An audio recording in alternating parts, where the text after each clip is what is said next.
काफ़ी समय पहले की बात है। प्रतापगढ़ नाम का एक राज्य था। वहाँ का राजा बहुत ही अच्छा और ईमानदार था। मगर राजा को एक सुख नहीं था, क्योंकि उस राजा की कोई भी संतान नहीं थी। और वह राजा चाहता था कि अब वह राज्य के अंदर किसी भी योग्य बच्चे को गोद ले ले, ताकि वह उसको उत्तराधिकारी बना सके और आगे की बागडोर को अच्छे से और ईमानदारी से चला सके।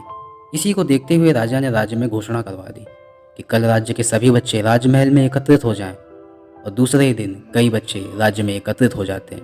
और उसके बाद राजा ने सभी बच्चों को राजमहल में बुलाने का कारण बताया और उन्हें एक एक करके पौधे लगाने के लिए भिन्न भिन्न प्रकार के बीज दिए और कहा कि अब हम 6 महीने बाद मिलेंगे और देखेंगे कि किसका पौधा सबसे अच्छा होगा।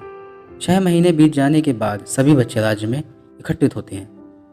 सभी बच्चों के गमलों में रंग बिरंगे पौधों को देखकर राजा काफ़ी खुश होता है और हंसी के ठहाके भी लगाता है। और सभी बच्चे भी एक एक करके पौधे दिखाते हुए किनारे खड़े हो जाते हैं। और आखिर में एक बच्चा काफ़ी मायूस सा रहता है और अपना गमला लेकर राजा के पास आता है। उसके गमले को देखकर सभी अचंभित रहते हैं। राजा ने भी वह गमला सभी को दिखाया और सभी बच्चे जोर से हंसने लग जाते हैं, क्योंकि उसके गमले की मिट्टी पानी से गीली तो रहती है पर उसमें कोई भी पौधा दिखाई नहीं देता। और शायद यही उस बच्चे की मायूसी की वजह थी कि उसका गमला जो राजा ने उसे दिए गए बीज लगाने को कहा था वह खाली था।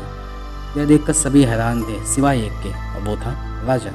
राजा ने मुस्कुराते हुए कहा, जाओ किनारे खड़े हो जाओ। सभी इंतजार कर रहे थे कि कौन होगा इस राज्य का नया राजकुमार। कुछ समय बाद राजा घोषणा करते हैं और अपनी उंगलियों से इशारे करते हुए कहते हैं कि राज्य का नया राजकुमार वह बालक होगा।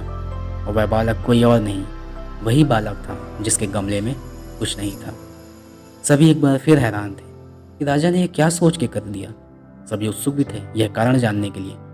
कुछ देर बाद राजा उस बच्चे को बुलाते हैं और शाबाशी देते हुए कहते हैं कि इस राज्य में तुमसे ज़्यादा ईमानदार बालक कोई नहीं, क्योंकि मैंने जो भी बीज सभी बच्चों को दिए हुए थे वे सभी बीज पानी में उबाल कर धूप में सुखाए हुए बीज थे, जो कभी भी अंकुरित नहीं हो सकते थे।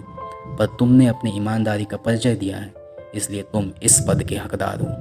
बाकी सबने बेईमानी की है, इसलिए उनके पौधे हरे भरे हैं। राजा उसकी ईमानदारी से खुश था, क्योंकि उसका गमला खाली था, फिर भी वह हिम्मत करके यहाँ तक आ गया।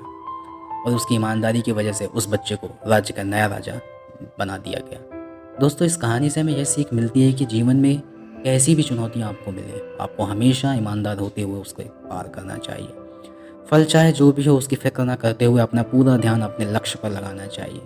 दुनिया भले ही कितनी बेईमानी करे, पर अपने अंदर की ईमानदारी का होना बहुत ज़रूरी है। अगर हम खुद के साथ ईमानदार हैं तो जीवन के किसी न किसी पड़ाव में सफल हो ही जाएंगे।